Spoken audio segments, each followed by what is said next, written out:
আসসালামু আলাইকুম, সবাই কেমন আছেন? আমি সাগর মজুমদার। আজকে আবার আরেকটি ভিডিও নিয়ে হাজির হলাম কাজাকিস্তান সম্পর্কে। তবে আজকে আমি ভিসা সংক্রান্ত কোনো বিষয় নিয়ে আপনাদের সাথে কোনো কথা বলবো না। আজকে আমার ভিডিওর টপিকসটা হচ্ছে কাজাকিস্তানে কাজের অপরচুনিটি নিয়ে। অনেকে কাজাকিস্তানে কি কি ধরনের কাজ পাওয়া যায়, কাজাকিস্তানে কোন কাজের স্যালারি কেমন এবং কাজাকিস্তানের সর্বনিম্ন বেতন কত, এই বিষয়গুলো নিয়ে অনেকের মনে প্রশ্ন থাকে। তো এই যাওয়ার আগে সকলে চায় এই বিষয়গুলো ক্লিয়ার হয়ে যাওয়ার জন্য। তো সেক্ষেত্রে আমি আপনাদেরকে আজকে রিয়েল ইনফরমেশনটা দিব, কাজাকিস্তানে কি কি ধরনের কাজ পাওয়া যায়, কোন কাজের স্যালারি কেমন, এ টু জেড সবকিছু।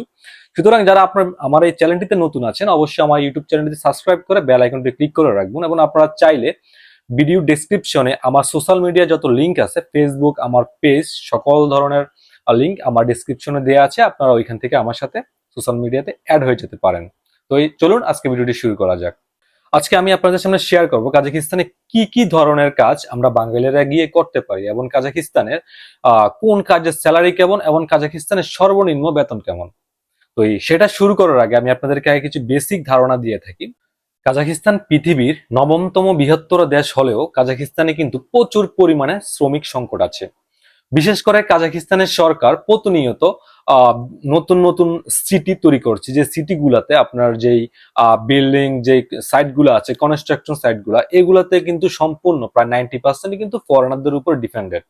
বা যদিও তারা সরাসরি কোনো ওয়ার্কার হায়ার করে না, তারা যেমন লোক লাইক কাজাকিস্তানের যে বিশাল সিটির কাজগুলা চলতেছে, তো ওই কাজগুলা মূলত করে থাকে চায়না, তুর্কিজ বা বিভিন্ন দেশের কোম্পানিগুলা করে থাকে মূলত। তো তারা তাদের দেশ থেকে কিন্তু মূলত এই জনবলটা নিয়ে তারা ওই প্রজেক্ট গুলা রেডি করছে। তো সেই ক্ষেত্রে যেহেতু সরাসরি বাংলাদেশিদের জন্য কোনো শ্রমবাজার নেই কাজাকিস্তানের জন্য, আসলে আমরা যেটাকে বলা থাকি ওয়ার্ক পারমিট ভিসা, এটা হচ্ছে মূলত লেবার ভিসা, যেটা কাজাকিস্তানের গভর্নমেন্ট বাংলাদেশিদেরকে সরাসরি কখনো দিচ্ছে না।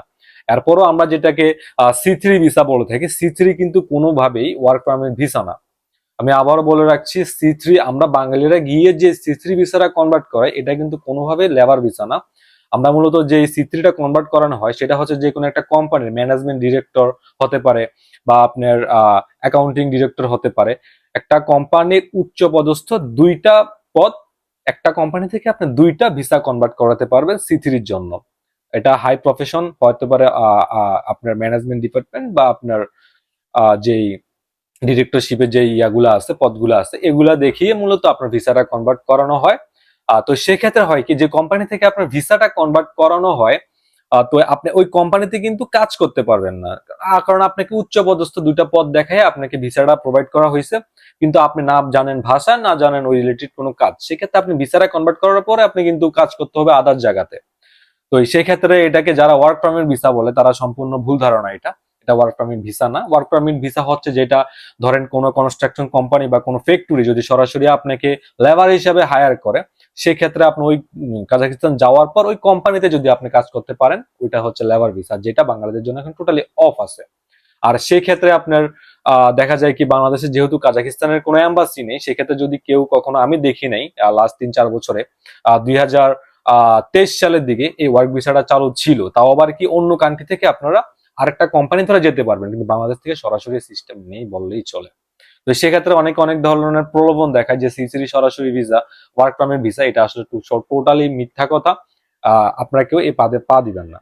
তো চলুন আবার ফিরে যাক কাজ সম্পর্কে বিষয় নিয়ে। কাজাকিস্তানের গভর্নমেন্টের একটা স্কিল আছে, স্যালারি স্কিল, সেটা হচ্ছে 1,70,000 টেঙ্গি, যা বাংলায় প্রায় 45,000 টাকা। সেটা কাজাকিস্তানের সর্বনিম্ন স্যালারি। এবার আপনার যেই রিলেটেড কাজ করুন না কেন, যেই ধরনের কাজ করুন না কেন, সর্বনিম্ন বেতন হচ্ছে 1,70,000 টেঙ্গি, যা বাংলায় 45,000 টাকা। এ হচ্ছে সর্বনিম্ন বেতন। এবার আসা যাক এর ভিতরে কি কি ফ্যাসিলিটিস থাকে। এর ভিতরে ম্যাক্সিমাম টাইমটাতে কিন্তু যদি আপনি বিভিন্ন ফ্যাক্টরিতে কাজ নেন, কনস্ট্রাকশন বা আদার্স কোনো ফ্যাক্টরিতে কাজ নেন, সেক্ষেত্রে ম্যাক্সিমাম সময় দেখা যায় কি আপনার থাকার জায়গাটা দিবে, কিন্তু খাওয়া সম্পূর্ণ নিজের থাকে। আবার কিছু কিছু জায়গাতে থাকা খাওয়া দুইটাই দেয়, এই হচ্ছে বিষয়। তবে আপনাকে ধরে নিতে হবে থাকা খাওয়া নিজের। আর কাজাকিস্তানে থাকা খাওয়া কত খরচ যায় আমি আপনাকে সংক্ষেপে একটা আইডিয়া দিয়ে দিই। কাজাকিস্তানে আপনি যদি একটা সিট নিয়ে থাকেন, যদি 5-7 জন বা 10-12 জন বাঙালির সাথে একটা অ্যাপার্টমেন্টে একটা সিট শেয়ার করে নেন, তাহলে সেই ক্ষেত্রে সর্বোচ্চ 30 থেকে সর্বোচ্চ 40,000 টেঙ্গি, আপনার বাংলায় 8 থেকে 10,000 টাকার ভিতরে আপনি একটা বাসা থাকার উপযুক্ত একটা জায়গা পেয়ে যাবেন। আর খাওয়া খরচ সেটাও 5-7 হাজার ভিতরে অ্যাভারেজ হয়ে যায়, যদি আপনি ভাত 2-3 বেলা ভাত খান মাছ মাংস দিয়ে, সেক্ষেত্রে আপনার বাংলা 15 থেকে 16 হাজার টাকার ভিতরে আপনার থাকা খাওয়া খরচ কাভারেজ হয়ে যাবে। তো চলুন এবার আপনাদেরকে বলি কোন কাজের স্যালারি কেমন। বর্তমানে কাজাকিস্তানের সবচেয়ে হাই ডিমান্ডেড যে জবগুলো আছে সেটা হচ্ছে কনস্ট্রাকশন সাইট। কনস্ট্রাকশন সাইডে সর্বনিম্ন স্যালারি হচ্ছে বাংলায় 65,000 থেকে স্টার্টিং হয়। তো এই আবার কনস্ট্রাকশন সাইডের কাজের ভিতরে আবার অনেক পার্থক্য আছে। যেমন আমরা যেমন মনে করি যে কনস্ট্রাকশন সাইট বলতে ইটের গাঁথনি গাঁথা, তারপর ওই যে আপনার ঝুলে ঝুলে আহ ইট তোলা, এটা তোলা ওইটা তোলা, আসলে কাজাকিস্তানের কনস্ট্রাকশন সাইডে এটা টোটালি ডিফারেন্ট। একটা কমপ্লিট বিল্ডিং রেডি আছে, ধরেন 10 তলা 20 তলা বিল্ডিং কমপ্লিট, পুরো একটা প্রজেক্ট কমপ্লিট আছে, আপনার জাস্ট ওইখানে বিল্ডিং গুলা ক্লিন করতে হয়, আশেপাশে যে অপরিষ্কার জায়গাগুলো এগুলো করতে হয়, দেখা যায় কখনো কখনো আপনার প্লাস্টার করতে হয়, আবার যে ফোম গুলা লাগায় মূলত শীত প্রধান দেশে ফোম গুলা লাগাতে হয় বিভিন্ন। তারপর যারা ওয়ারিং এর কাজ জানে, পাইপ ফিল্টারের কাজ জানে, এই কাজগুলো ধাপে ধাপে। তো সেই ক্ষেত্রে আপনি কি কাজ করতেছেন সেটার উপর মধ্যে স্যালারি ডিপেন্ড করে। তবে কনস্ট্রাকশন সাইডে সর্বনিম্ন পার ডে স্যালারি হচ্ছে আপনার 10,000 টেঙ্গি, যেটা বাংলায় বর্তমানে প্রায় 2,500 টাকার উপরে পড়ে পার ডে। 8 থেকে 10 ঘন্টা সর্বোচ্চ কাজ। তো এই হলো বিষয়। আর এরপরে আছে আপনার বিভিন্ন factory, chocolate factory, biscuit factory, এগুলাতে আপনার কাজগুলো একটু ইজি কাজ, তবে স্যালারি কম। 2,30,000 থেকে 2,50,000 টেঙ্গির ভিতরে এই ফ্যাক্টরি গুলাতে আপনার স্যালারি পেয়ে থাকবেন। তারপর আছে আপনার যেমন এগ্রিকালচার কাজ, এগুলোতে স্যালারি মোটামুটি হাই, বিভিন্ন ফার্মের কাজ। তবে হ্যাঁ, এই সম্পূর্ণ কাজগুলো আপনাকে করতে হবে ইলিগেলি।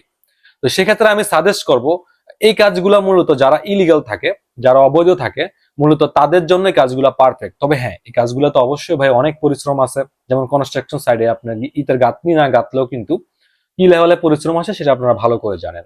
আর কাজাকিস্তানে একটা স্কিল যারা আছে, স্কিল ওয়ার্কার, তাদের ভাই স্যালারি অনেক হাই। বিশেষ করে যারা ওয়াল্ডারের কাজ জানেন, একটা ওয়াল্ডারের কাজের যারা মেন যে পরিপূর্ণ কাজ জানে, তার সর্বনিম্ন স্যালারি হচ্ছে পার ডে 15,000 টেঙ্গি থেকে স্টার্টিং। 15,000 টেঙ্গি থেকে শুরু করে 25,000 টেঙ্গি পর্যন্ত যায়।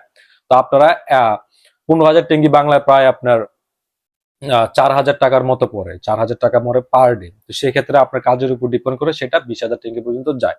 ওয়াল্ডার, পাইপ ফিল্টারের কাজ, তারপর ইলেকট্রিশিয়ানের কাজ। তবে এগুলোর জন্য আপনাকে ফার্স্টে মাস্ট বি ভাষাটা একটু আয়ত্ত করতে হবে। আপনি যতই কাজ জানুন না কেন, যদি আপনি আপনার যারা কো হেল্পার আছে তাদের সাথে যদি কমিউনিকেট না করতে পারেন, সেক্ষেত্রে কিন্তু আসলে আপনার যতই স্কিল জানুন না কেন, তারা আপনার সাথে আসলে তাদের সাথে আপনি কাজ করতে পারবেন না। তো সেই জন্য আমি বলবো কাজাকিস্তান যাওয়ার আগে বা যাওয়ার পরে সবচেয়ে বেশি যে জিনিসটাতে ফোকাস দিবেন সেটা হচ্ছে ভাষা। তো এবার ধরা যাক আপনার এই হচ্ছে মূলত আপনার যারা ইলিগেল আছে তাদের জন্য কনস্ট্রাকশন, লোড আনলোড, ক্লিনিং, তারপর আপনার এই যে সেকেন্ড ক্লাস থার্ড ক্লাস যে জবগুলো আছে, এই জবগুলো হচ্ছে যারা ইলিগেল আছে তাদের জন্য। তো এবার আসা যাক, অনেকে প্রশ্ন করে যে ভাই রেস্টুরেন্টে কি কাজ পাওয়া যায় না? ভাই অনেকে, আমি আমার ইউটিউবের থ্রুতে অনেকের সাথে আমার কথা হয় যারা বলে তাদের এজেন্ট বলতেছে যাওয়ার পর পর কনস্ট্রাকশন সাইডে, আর সরি, রেস্টুরেন্টে কাজ দিবে, হোটেলের কাজ দিবে। ভাই এগুলো সম্পূর্ণ ভুল কথা। আপনি ভাষা জানা ব্যতীত কোনো রেস্টুরেন্টে আপনাকে নিবে না। কেন নিবে না? ধরেন একটা রেস্টুরেন্টে আপনাকে একটা ওয়াইটার হিসেবে আপনাকে যোগ দিল, ও ঢুকাই দিতে পারবে আপনাকে, বা একটা অ্যাসিস্ট্যান্ট শেফ হিসেবে আপনাকে সে একটা রেস্টুরেন্টে ঢুকাই দিল। ঢুকানোটা এটা কোনো ভাই আহামরি বিষয় না, ঢুকাই দিতে পারবে। 2 দিন পরে আপনাকে ওই রেস্টুরেন্টের ম্যানেজার আপনাকে কিক মেরে বের করে দিবে। কারণ হচ্ছে ভাই, আপনি যদি একটা অ্যাসিস্ট্যান্ট শেফ হিসেবে যোগ দেন, সেক্ষেত্রে আপনি ভাষা জানেন না, আপনি তার সাথে কোনো কমিউনিকেট করতে পারবেন না, সে আপনার সাথে কোনো প্রকার কমিউনিকেট করতে পারবে না। আর যখন আপনার রেস্টুরেন্টে কাস্টমারের চাপ বেশি থাকবে, তখন ভাই তে আপনার সাথে ওই যে ট্রান্সলেট করে মোবাইলে ওইভাবে যাওয়ার কোনো অপশন নাই। সেক্ষেত্রে 1 দিন পর 2 দিন পর আপনাকে কিক মেরে অটোমেটিকলি বের করে দিবে। তো সেক্ষেত্রে ভাষা জানা ইম্পর্টেন্ট। আর রেস্টুরেন্ট হোটেলাইজেশনে যে জবগুলো আছে, এই জবগুলার অনেক রিল্যাক্সের জব, মজার জব। আর একটা রেস্টুরেন্ট একটা শেফের সর্বনিম্ন স্যালারি হচ্ছে 17 থেকে 18,000 টেঙ্গি, বাংলা 6 থেকে 7,000 টাকা, সরি 4 থেকে 5,000 টাকা স্টার্টিং একটা রেস্টুরেন্টের শেফের স্যালারি। আর সেটার জন্য অবশ্যই আপনাকে ভিসা থাকতে হবে। আপনি যদি বৈধ না থাকেন, আপনি কোনো রেস্টুরেন্টে জব পাবেন না, 100% আপনি এদিক থেকে কনফার্ম থাকুন। এরপরও 2-4 জন যারা আছে, অনেকে করতেছে, তারা হচ্ছে পুরাতন, ভাষা খুব দক্ষ জানে, তারা আসলে ম্যানেজমেন্ট জিনিসটা বোঝে, বা দেখা যায় কি পূর্ব পরিচিত, সেই মনোপেক্ষে হয়তো 1-2 জন হাতে গোনা। কিন্তু আপনি গিয়ে রেস্টুরেন্টের কাজে আশা করতে পারবেন না যতক্ষণ পর্যন্ত আপনার বৈধ ভিসা না থাকে। তো আমি বলবো আপনাদেরকে ভাই, যারাই কাজাকিস্তানে যাচ্ছেন ট্রাই করেন বৈধ ভিসাটা লাগানোর জন্য।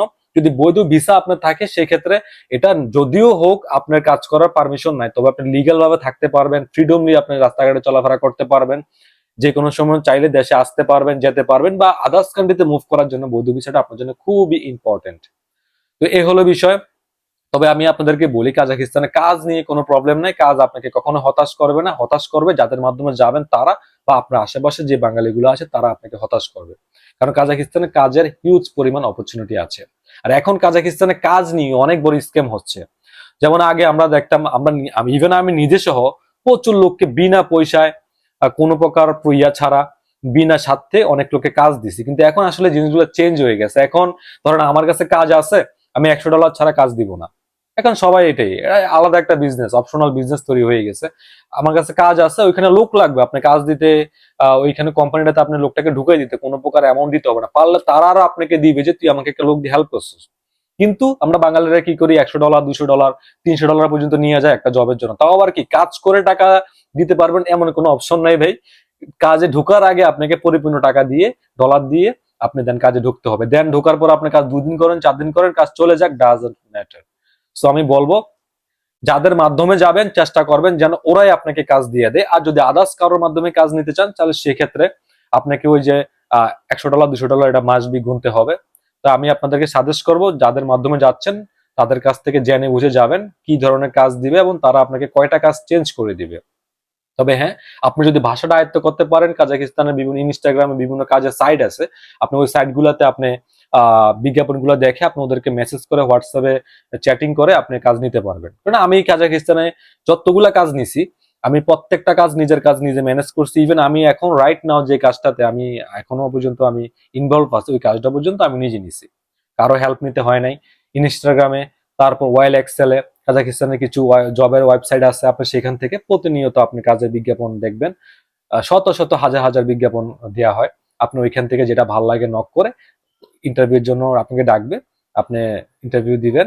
ইন্টারভিউ কি আপনি যাওয়ার পর ওরা আপনাকে 1 ঘন্টা 2 ঘন্টা কাজ করাবে, যদি দেখে যান না কাজ পারেন সেক্ষেত্রে কাজে ঢুকে দিবে, দ্যাটস ইট।